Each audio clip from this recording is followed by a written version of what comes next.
part of the Christian media as a preacher. Christian media for a long time now has been employing the Trojan horse model when it comes to giving the gospel to Christians and non-Christians alike. We've kind of employed this idea that people won't listen to the gospel, so we need to give a Trojan horse, so to speak, and we will make beautiful music, and we'll focus on the music, and we'll make beautiful movies, and movies that anybody would want to see. And we'll write books that have a pacing and a tempo and character development that anybody would want to read. And we'll hide in these songs and hide in these movies and hide in these books and hide in these sermons the gospel. And hopefully people will be overwhelmed by it, unawares to them. Now, I'm not against making good movies and making good music, and I'm not against preaching effectively. But the point is this.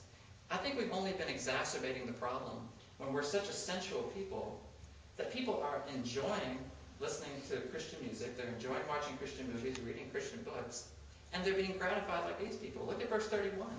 Look at verse 32. It says, listen, you're like a sensual song by one who has a beautiful voice and plays well on an instrument. They hear your words, but they do not practice them. They're saying, Ezekiel, you're a good speaker. But because they have only an appetite for elocution and wit and argument and so forth, that's all they're getting from you. Now, I don't want to be a Puritan. The Puritans decided that they would they'd speak in monotone, sometimes even with a veil, so that they would just hear the message. I think I want to employ good homiletics. I want to be a good speaker, and I want to speak as well as I can. But the whole thing doesn't matter if you don't have an appetite for the substance of what I'm saying. If you only have an appetite to hear an illustration, if you only have an appetite for a story, if you only have an appetite for the well-spoken word, then you're going to leave here gratified basically by entertainment.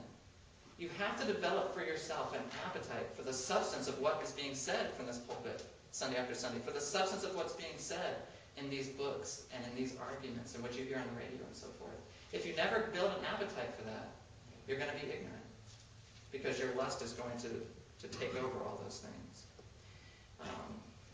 Puritanism is not the answer, but fear of God and stillness are.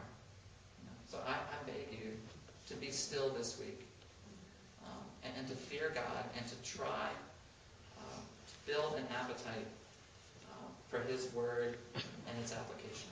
To do them, not to just hear them. Well, the final axis power that has to be overthrown, I believe, is that of independence. Let's look at verse 33. So when it comes to pass, as surely it will, I like how God talks about it. When it comes to pass, and surely it will, I can assure you, then they will know that a prophet has been in their midst. E.E. Cummings, the poet and author, he wrote, all ignorance toboggans into know and trudges up to ignorance again. And I like that picture because any of you who've ever lived in snow, you know that when you sit at the top of a snowy hill with a toboggan, that gravity, as soon as you plop down that toboggan and you push off, gravity will get you to the bottom of that hill like that. But then you have to trudge back up through the snow to do it again. And what he's saying is that all ignorance will toboggan into know eventually. We're all going to come to a place of knowledge, even if it's just by gravity. But that knowledge which is gained by tobogganing, by gravity, is going to trudge right back up to ignorance again. And the point that I'm trying to make to you today is that all ignorance eventually gives way to knowledge.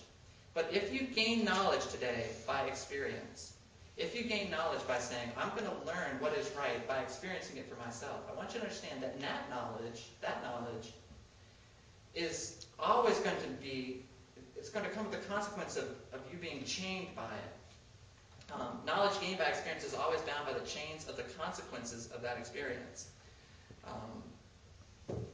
It's a terrible way to learn because you have to deal with the consequences of learning that way. It's far better to just trust the word of the word of the Lord, and apply it when being told about it. Not every tongue that confesses Christ is going to do it singing. Some people are going to come to the knowledge that the Lord is Christ and will have to proclaim it through gnashed teeth, right? Suppose I tell you that if you stare into the sun, you'll go blind. Well, you might think to yourself, What does he know? Maybe the sun is beautiful. And maybe if I stare into the sun, I'll gain knowledge and understanding that nobody else has. I want to stare into the sun until I can see the rivers of molten lava and I can see the mountains on fire. Well, you can go ahead and learn that way, and you can stare into the sun and go blind.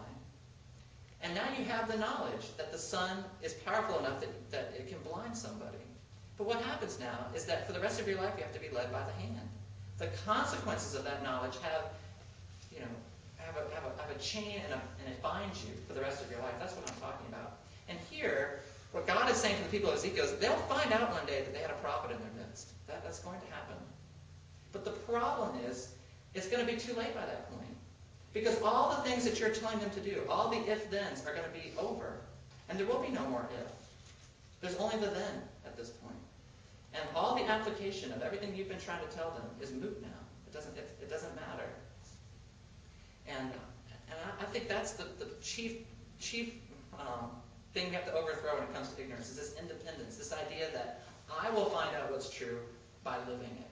Or I will examine for myself what is true. I will not just accept the authority of the Word of God. I will not just accept what the prophet tells me. I will not just accept what the Word of God says. I need to find out for myself. Well, go ahead. You'll gain knowledge that way. But then what happens is you have all the consequences from it, and you're left without. They did find out, but by that point, the Word of God was useless as a defense to them. I promise you today, you'll one day see the value of today. I know this is an interesting season in a lot of your lives, and you happen to be in attendance and filling the pew here, and God is near. He's speaking to you. You'll one day see the value of today. The fact that he loved you and arrested your heart and mind and got you into a place and a position where you could hear from him. I just pray that you'll know it today, and that you'll apply it today. That what the Lord is speaking to you about, what he's convicting you and challenging you and charging you of, that you'll apply it today. We really need to have wisdom once again reign in our families, reign in our homes, reign in our church, and indeed reign in our country. But that's not going to happen as long as we doubt the authority of what's being said in this quiet place, as long as we have an appetite for the senses and have no appetite for the mind, or the heart, or the spirit, have no spiritual appetite. And it certainly won't happen as long as we continue to be bent on finding things out for ourselves and not trusting the word of the Lord.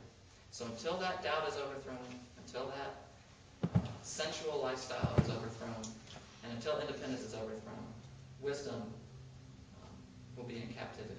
So let's pray together. Lord, thank you for